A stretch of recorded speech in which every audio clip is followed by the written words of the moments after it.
À Bangkok, c'est toujours la folie. Un trafic incroyable, des motos partout, des voitures non-stop, du bruit, de la pollution, ça s'arrête jamais. La ville ne dort pas.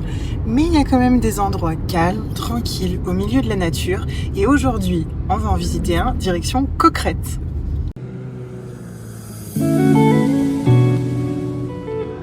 Située à moins d'1 heure du centre de Bangkok, Koh Kret est une île artificielle.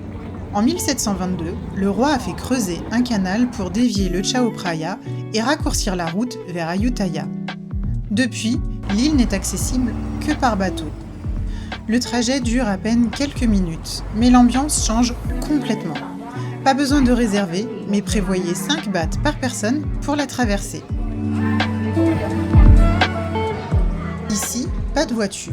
Les ruelles sont tellement étroites que les 2 roues règnent en maître.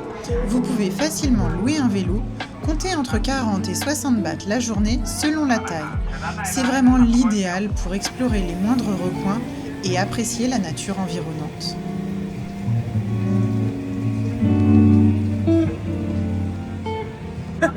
J'ai pris un Khao Pad, un riz frit au crabe.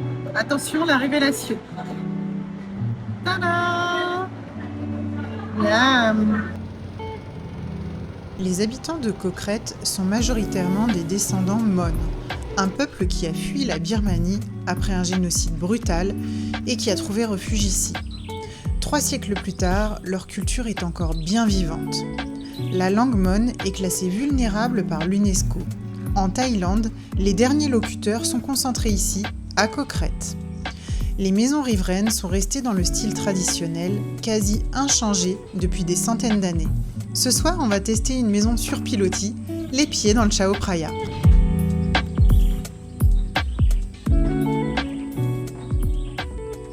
Et voilà, on est arrivé dans notre homestay pour la nuit, le Castaway qu'on a trouvé sur Agoda. Venez, je vous fais visiter, c'est très traditionnel, attention. Petite maison en bambou, alors il y a quand même la clim et les moustiquaires. Ce soir, c'est la grève du sexe, on fait lit à part, hein, je vous le dis tout de suite. Et la salle de bain, tout en cailloux. Au milieu des bois, de la jungle. Donc faut pas avoir la phobie des serpents, des araignées et des insectes en tout genre. On pose nos affaires et on va retourner faire une promenade en vélo pour regarder les alentours. Pour cette première journée, on explore la partie nord de l'île. On y trouve plusieurs temples, des villages traditionnels et certaines des zones les plus calmes de Koh Kret. Enfin, en théorie, ce week-end, c'est la fête bouddhiste de Visakha-Bucha, la plus importante fête religieuse de Thaïlande. Elle commémore à la fois la naissance, l'éveil et la mort de Bouddha. Beaucoup de Thaïs se sont déplacés ici pour les festivités et profiter de moments en famille. Alors nous aussi, on profite des animations du week-end.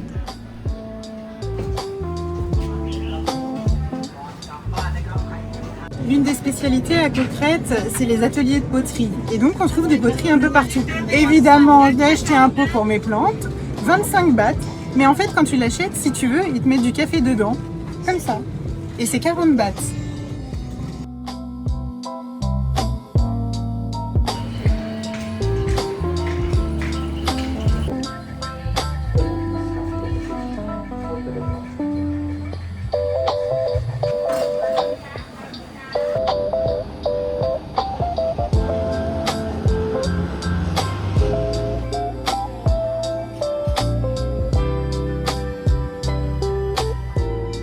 Pour 180 bahts, on s'est offert un bain de pied aux herbes, suivi de 30 minutes de massage. Une excellente façon de se rafraîchir, même si, vu la météo ce jour-là, il suffisait probablement d'attendre 5 minutes pour se faire arroser gratuitement.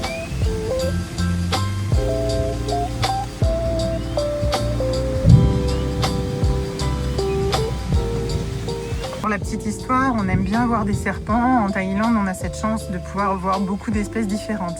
Quand on est arrivé, j'ai demandé au propriétaire, est-ce qu'il y a une chance qu'on puisse voir des serpents aux alentours? Je voulais qu'il m'indique les endroits tendance chez les serpents. Et il me dit non, il n'y en a pas, j'en ai pas vu depuis très longtemps. Et j'imagine, il a dû croire que je posais cette question parce que j'avais peur. Et quand je lui ai dit « Ah, je suis vraiment déçue, j'avais l'espoir d'en voir, on est allé dans d'autres endroits en Thaïlande, on en avait vu beaucoup. » Et il me dit « En fait, je dois vous dire, finalement, il y en a. » Il a changé d'avis subitement. « Venez, je vais vous montrer. » Il reste que la mue, mais j'imagine qu'on va réussir à trouver le propriétaire. So we need a lot of drink as well. C'est bon, la barricade anti-moustique est installée. On est définitivement séparés.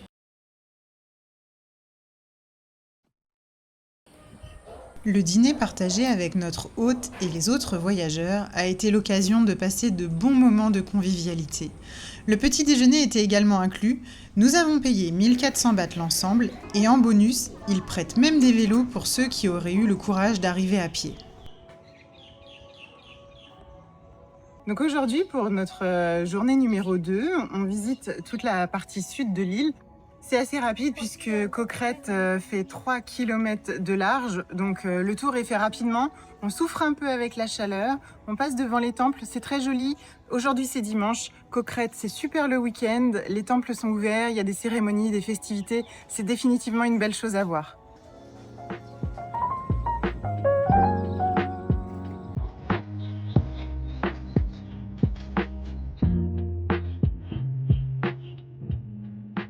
Comme souvent en Thaïlande, les temples font partie du paysage.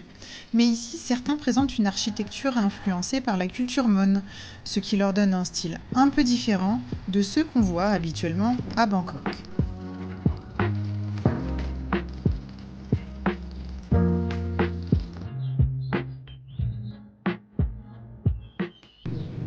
L'île est connue pour ses ateliers de poterie appelés le Kwanaman. Ce sont des pièces en terre cuite non émaillées et façonnées à la main. Certaines familles perpétuent ce savoir-faire depuis des générations. Nous, on a surtout admiré le travail, mais des ateliers où on peut mettre les mains dans l'argile sont organisés un peu partout sur l'île.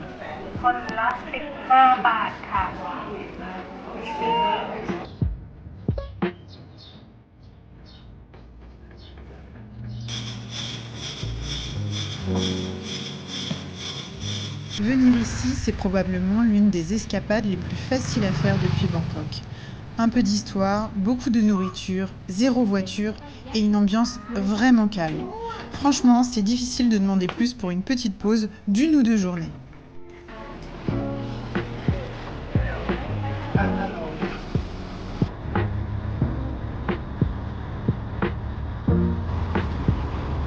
Au loin, on aperçoit le symbole de l'île.